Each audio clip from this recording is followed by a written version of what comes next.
अस्सलाम वालेकुम दोस्तों, कैसे हो आप लोग। देखिए, सऊदी अरब में सप्ताह में 3 दिन का छुट्टी मिलेगा।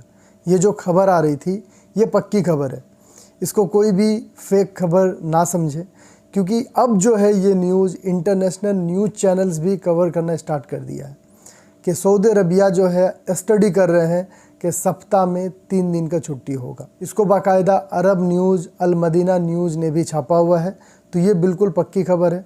इंशाअल्लाह कुछ अच्छी खबर आएगी ईद के बाद। इसके बाद एक अपडेट जावाज़ात की तरफ से आया है। देखिए, एक शख्स ने ट्विटर में जावाज़ात से ये सवाल करा कि उसका इकामा जो है काफ़ी लंबे टाइम से एक्सपायर है, 2019 से एक्सपायर है, क्या वो कोई और जगह कफ़ाला ले सकता है, क्योंकि बहुत सारे मेरे भाई ऐसे हैं यहाँ पे जिनका इकामा लंबे टाइम से एक्सपायर है और वो लोग चोरी चुपके काम कर रहे हैं। तो देखिए, जावाज़ात ने इस पे जवाब दिया, अगर आपका इकामा लंबे टाइम से एक्सपायर है और ऐसा पहली बार हुआ है तो पहले आपको इकामा का फ़ाइन पे करना पड़ेगा, जो कि 500 रियाल है पहली बार में, दूसरी बार में 1000 रियाल है। उसके बाद आपका इकामा को रिन्यू भी करना पड़ेगा। रिन्यू करने के बाद आप कोई दूसरा कफिल के पास कफ़ाला ले सकते हो। इसके बाद एक खबर मक्का से आ रही है। देखिए, मक्का में एक वेयर हाउस में भयानक आग लग गई थी, जिस पे मिनिस्ट्री ऑफ डिफेंस का टीम ने हालांकि कंट्रोल पा लिया। उनका ये कहना था कि ये आग जो लगा था ये शॉर्ट सर्किट के वजह लगा था और सेफ्टी का सही इंतज़ाम उस बिल्डिंग में नहीं थी। एक खबर मिनिस्ट्री ऑफ हज एंड उम्राह की तरफ से आया है। देखिए, सऊदी के बाहर, सऊदी अरब के लोगों की बात नहीं हो रही है, सऊदी अरब के बाहर जो है 8 लाख लोगों ने उम्राह के लिए परमिट जो है बुक करके रखा हुआ है। ऐसा पहली बार हुआ है सऊदी अरब में, जब रमज़ान में एडवांस बुकिंग चल रही है उम्राह के लिए। 8 लाख लोगों ने ऑलरेडी अभी ही उम्राह करने का परमिट जो है लेकर रखा हुआ है। एक update ministry of human resource and social development की तरफ से आया है। देखिए, उन्होंने ये बताया कि सऊदी अरबिया में लेबर मार्केट में, प्राइवेट सेक्टर में सऊदी लोगों का तादाद जो है बहुत ज़्यादा बढ़ गया है। अभी मौजूदा समय में सऊदी अरब का जो प्राइवेट सेक्टर है वहाँ पे सऊदी शहरी जो है 22 लाख हो चुके हैं और ये नंबर लगातार बढ़ ही रहा है। मिनिस्ट्री ऑफ ह्यूमन रिसोर्स के प्रवक्ता ने ये कहा है कि ये नंबर जो है बिल्कुल डबल है।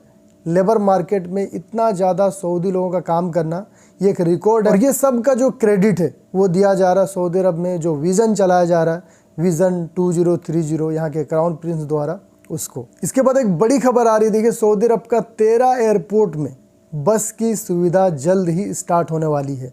जो लोग दमाम में हैं, आप लोग नोटिस कर ही रहे होंगे कि दमाम में भी बहुत सारा बस चलना स्टार्ट हो गया, पब्लिक बस। हालांकि बहुत लोग इससे अवेयर नहीं हैं, उनको पता नहीं कि कैसे लाभ लेना है, लेकिन ये बात सच है। खोबर जाओ, सीको से कहीं भी, कोई भी एरिया में जाओ, आपको बस अभी मिलना शुरू हो गई है। अब आप लोग बस से ट्रैवल कर सकते हो, भाड़ा भी कम लगता है, 3 रियाल लगता है भाड़ा। तो सऊदी अरब का पब्लिक ट्रांसपोर्ट अथॉरिटी का ये मानना है कि बस का सर्विस स्टार्ट होने से इससे क्या होगा, जो टूरिस्ट लोग घूमने के लिए आएंगे सऊदी अरबिया, उनका टाइम भी बचेगा, खर्चा भी बचेगा और कंट्री में पोल्यूशन भी नहीं होगा। एक अपडेट रमज़ान का वर्किंग आवर को लेकर के आया है। देखिए, सऊदी अरब में जितने भी मेरे भाई काम कर रहे हो, ये बात का ख्याल रखिए, रमज़ान में जो लोग मिनिस्ट्री में काम कर रहे हैं, अगर कोई गैर मुल्की मिनिस्ट्री का जॉब में है तो उनको 5 घंटा ड्यूटी करना है।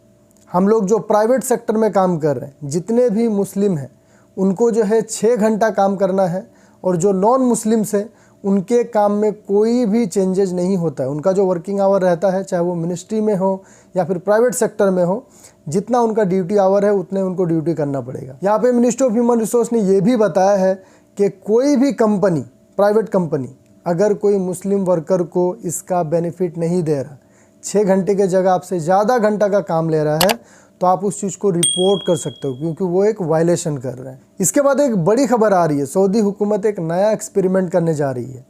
इस साल गर्मी से पहले ये तैयारी की जा रही है। सऊदी अरब के कुछ इलाकों में, कुछ हाईवेज़ को और कुछ गलियों को जो है वो लोग वाइट पेंट कर रहे हैं। अब आप लोग सोच रहे होंगे कि वाइट पेंट कर रहे हैं, इससे क्या फ़ायदा होगा। देखिए, आप लोगों ने ये तो सुना होगा कि जो वाइट कलर होता है ना, वो हमें कम गर्मी देता है, धूप से हमें बचाता है। वहीं पे ब्लैक कलर या फिर बाकी कलर जो होता है वो गर्मी को ज़्यादा देता है। ये फैक्ट है। अब ये ट्राई करके देखना, गर्मी में अगर वाइट टी-शर्ट पहनोगे ना तो उस समय आपको धूप जो है कम खींचता है। तो इसी को लेकर के रोड को वाइट पेंट किया जा रहा है, ताकि ये जो गर्मी आने वाली है उससे राहत मिल सके। अनुमान ये जताया जा रहा है कि वाइट पेंट होने के बाद रोड का जो टेम्परेचर होगा वो 12 डिग्री कम होगा। इसके बाद 2 अपडेट यूएई से आ रही है। दुबई हुकूमत ने ये अनाउंसमेंट करा है कल से यानी 15 मार्च से 2 महीने तक की समय रहेगी, 50% का डिस्काउंट रहेगा।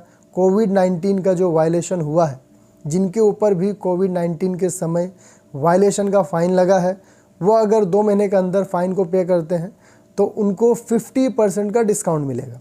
दुबई में मास्क ना लगाने की वजह से 3000 दरहम का जुर्माना था, तो अगर किसी के ऊपर जुर्माना है तो वो 1500 दरहम पे कर सकता है। तो ठीक इसी तरह बाकी जितना भी कोविड-19 का फ़ाइन था, हर फाइन में 50% का डिस्काउंट का अनाउंसमेंट किया है दुबई हुकूमत ने। इसके बाद दूसरी अपडेट है दुबई एयरपोर्ट से। दुबई एयरपोर्ट अथॉरिटी ने एक औरत और 2 बच्चों को गिरफ्तार किया है। इनको 3 महीने की जेल की सजा हुई। दरअसल मामला ये था, ये औरत जो है फेक वीज़ा के साथ में यूरोप कंट्री में ट्रेवल कर रही थी। हालांकि कोर्ट में जब ये मामला गया उस समय इस औरत ने बताया कि उनको इसके बारे में कोई आइडिया नहीं है। वीज़ा का पेपर वर्क जितना भी हुआ था ये सारा उनके हस्बैंड ने किया था। इस औरत को इसके बारे में कोई जानकारी नहीं थी। तो कोर्ट ने उस औरत और उनके छोटे बच्चों को देख करके रहम दिखाई और सिर्फ 3 महीने के लिए उनको जेल की सज़ा सुनाई। तो यहाँ पे मैं आप लोगों को भी बताना चाहूँगा कि कोई भी कंट्री में आप ट्रेवल कर रहे हो, एयरपोर्ट का रूल बहुत हार्ड रहता है, तो प्रॉपर आप भी चेक कर लेना वीज़ा, टिकट, पासपोर्ट की वैलिडिटी वगैरह सब कुछ, नहीं तो आप लोग भी मुसीबत में पड़ सकते हो। तो ये थी आज की अपडेट। उम्मीद करूँगा वीडियो इन्फॉर्मेटिव रही होगी। चैनल पर नए हैं सब्सक्राइब कर लीजिएगा। वीडियो को देखने के लिए बहुत बहुत शुक्रिया।